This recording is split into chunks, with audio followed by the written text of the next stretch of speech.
বিপরীত দিকের প্রতি আমাদের আকর্ষণটা সবসময়ই একটু বেশি কাজ করে। যেমন দিন যখন হয় তখন মনে হয় না রাতটাই ভালো ছিল, আবার যখন রাত হয় তখন মনে হয় দিনটাই ভালো ছিল। যখন গরম ছিল তখন মনে হয় না শীতটাই ভালো ছিল, আবার এখন শীত এসেছে এখন মনে হচ্ছে না গরমটাই ভালো ছিল। আসলে আমাদের কাছে যা আছে তা নিয়ে আমরা কখনোই সন্তুষ্ট থাকি না। হ্যালো, আসসালামু আলাইকুম এভরিওয়ান, কেমন আছেন সবাই? আই হোপ সবাই ভালো আছেন। আমিও আছি আলহামদুলিল্লাহ ভালো। নতুন দিনের নতুন আরও একটা ব্লগ ভিডিওতে আমি হেনা আপনাদেরকে ওয়েলকাম করছি।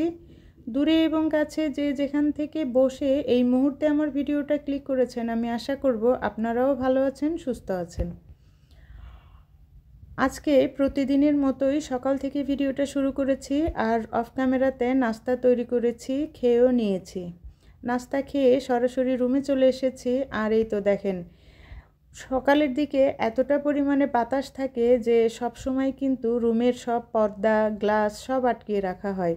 তো সকালে ঘুম থেকে উঠে যখন রুমে থাকা হয় না, তখন যদি একটু রুমের যে আলো বাতাসটা থাকে সেটা বাইরের সাথে অ্যাডজাস্ট হওয়ার জন্য যদি একটু পর্দা আর থাই গ্লাসটা খুলে দেওয়া হয়, আমার কাছে মনে হয় যে ভালো লাগে, রুমের ভিতরে একটা ফ্রেশনেস কাজ করে। তো আমিও কিন্তু সব কিছু গুছিয়ে খাটটাও একটু মুছে নিয়েছি, তারপরে বিছানাটা গুছিয়ে এখন চলে এসেছি ডাইনিং রুমে। ডাইনিং টেবিলের রানারটা একটু চেঞ্জ করে দেব। তো এই তো রানারটাও উঠিয়ে টেবিলটা সুন্দর করে মুছে নিয়েছি, আর এখন আরও একটা নতুন রানার বিছিয়ে দিচ্ছি। আসলে যা কিছু থাকুক না কেন আপনার কাছে, সেটা যদি আপনি একটু পরিষ্কার করে গুছিয়ে রাখেন তাহলে দেখবেন ভালো লাগে। আর সব সময় আসলে রুমের জিনিসগুলো একটু এদিকে ওদিকে ঘোরানো ফেরানো হলে দেখা যায় কি একটু মনে হয় কি যে সৌন্দর্যটা বেড়ে যায়। তো আমি নতুন রানারটা বিছিয়ে দিয়ে এই তো আমার যে প্রয়োজনীয় জিনিসগুলো টেবিলের উপরে থাকে সেগুলো একটু মুছে নিচ্ছি। আসলে এখন অনেক শীত পড়ে গেছে অলরেডি। তো এই শীতের ভিতরে আমরা তো মানে ঘরের সব কাজগুলো একটু গুছিয়ে নিয়েছি। তো আমার একটু মনে হয় যে আমার একটা কাজ বাকি রয়ে গেছে।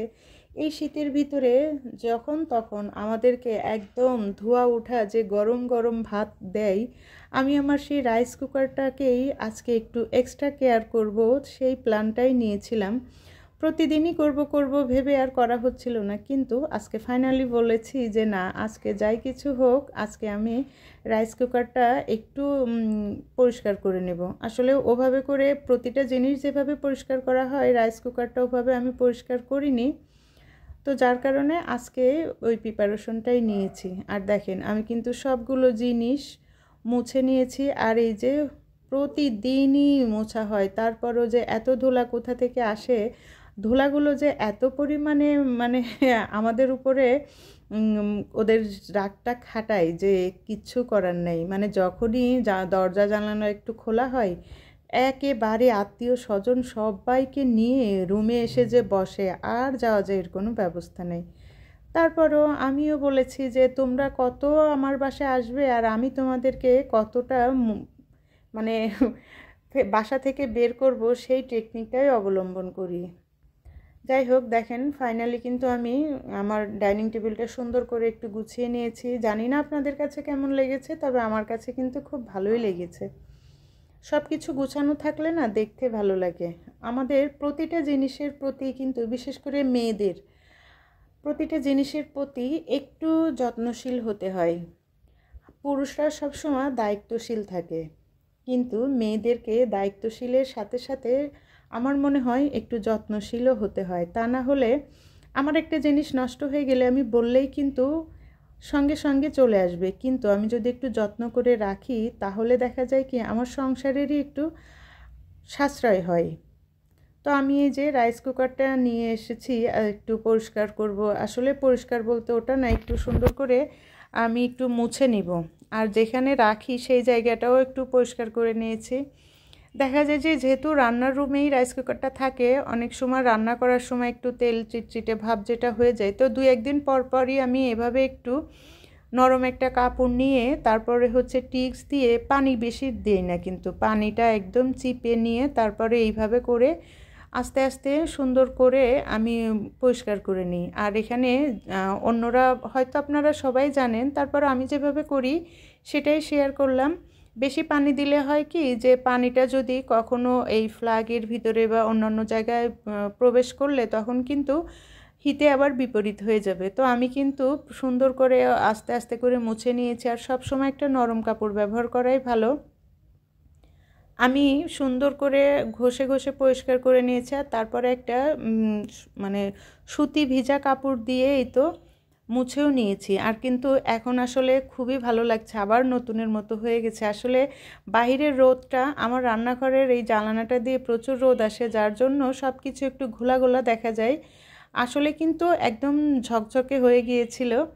তো আমি একটু আমার যে বানানো যে হচ্ছে আমি রান্নাঘর পরিষ্কার রাখার জন্য একটা বা লিকুইড বানিয়ে নিয়েছি, সেটা দিয়েও একটু সুন্দর করে একদম পরিষ্কার করে নিয়েছি। আর একটা টিস্যু দিয়ে মুছে নিয়েছি যাতে কোথাও কোনো পানির জন্য না থাকে, কারণ আমি এখনই রান্না করব। আর পানি থাকলে তখন তো আর দেখা যাবে যে কালকে আমি আর আপনাদের সামনে ভিডিও পোস্ট করতে পারবো না। যাক, একটু মজা করলাম, কিছু মনে করবেন না। ভিডিওর এই প্রান্তে একটা কথা না বললেই নয়, যারা এতক্ষণ পর্যন্ত ধৈর্য ধরে আমার ভিডিওটার সঙ্গে আছেন, প্লিজ আমার ভিডিওতে একটা লাইক দিয়ে আমার ভিডিওটা কন্টিনিউ করবেন। আপনার একটা লাইক আপনার কাছে কিন্তু তার কোনো মূল্য নাই, আমার কাছে সেই লাইকটার অনেক মূল্য। আপনার একটা লাইক মুহূর্তের ভিতরে আমার ভিডিওটা অনেক আপু ভাইয়াদের কাছে পৌঁছে দিতে পারে। তার জন্য শুরুতে একটা লাইক দিবেন। আর যদি আপনি আমার চ্যানেলে নতুন হয়ে থাকেন, আপনি চাইলেই আমার চ্যানেলটা সাবস্ক্রাইব করে আমার সঙ্গে থেকে যেতে পারেন। আর যদি তারপরেও আমার ভিডিওটা কন্টিনিউ আপনি দেখতে চান, পাশে থাকা বেল আইকনটি প্রেস করে রাখবেন, যাতে আমি নতুন কোনো ভিডিও ছাড়লে আপনার কাছে নোটিফিকেশন চলে যায়, আপনি সময় সুযোগ করে আমার ভিডিওটা দেখে নিতে পারেন। আমি কিন্তু কথা বলতে বলতে আমি যে প্লেটগুলো গুছিয়ে রাখি সেই ট্রেটাও সুন্দর করে একদম মেজে পরিষ্কার করে পানি ঝরার জন্য রেখে দিয়েছি। আর এই তো ফাইনালি আমার বাসার চাউল শেষ হয়ে গিয়েছিল, তো আমি যে গতকাল রাতে যে চাউলগুলো এনেছে সেগুলো একটু তুলে রাখলাম। আর এটা আপনাদেরকে একটু দেখানোর কারণ কি জানেন, আগে এই 25 কেজি চাল যখন আনতাম তখন যে টাকাটা নিত, এখন বর্তমানে সেই একই চাউলের দাম প্রায় 450 টাকা বেড়ে গেছে। চিন্তা করেছেন? আমরা আসলে যারা নিম্ন মধ্যবিত্ত মানুষ আছি, আমাদের যে অবস্থা কিছুদিন পরে যে কি হবে উপরওয়ালাই জানে। যাই হোক, আমি যখন চালগুলো তুলে রাখছিলাম তখন ততক্ষণে কিন্তু আমার এই প্লেট রাখার যে ট্রেটা সেটাও শুকিয়ে গেছে। তো আমি প্লেটগুলো সাজিয়ে রাখলাম আর অফ ক্যামেরাতে কিন্তু সব কাজগুলো একটু গুছিয়েছি। আর ফাইনালি আপনাদেরকে একটু দেখিয়ে দিয়েছি আমার এই ছোট্ট রান্নাঘরটা। হয়তোটা সুন্দর না, একটু আছে তারপরেও। আর এই তো এখন আজকে রান্নাটা বেশি করব না, যেহেতু কালকের রান্নাটা রয়ে গেছে। ডিম দিয়ে আলু দিয়ে ভুনা করব আর এই ভাত বসিয়ে দিয়েছি। আল্লাহ হাফেজ। আর বেশি বড় করলাম না।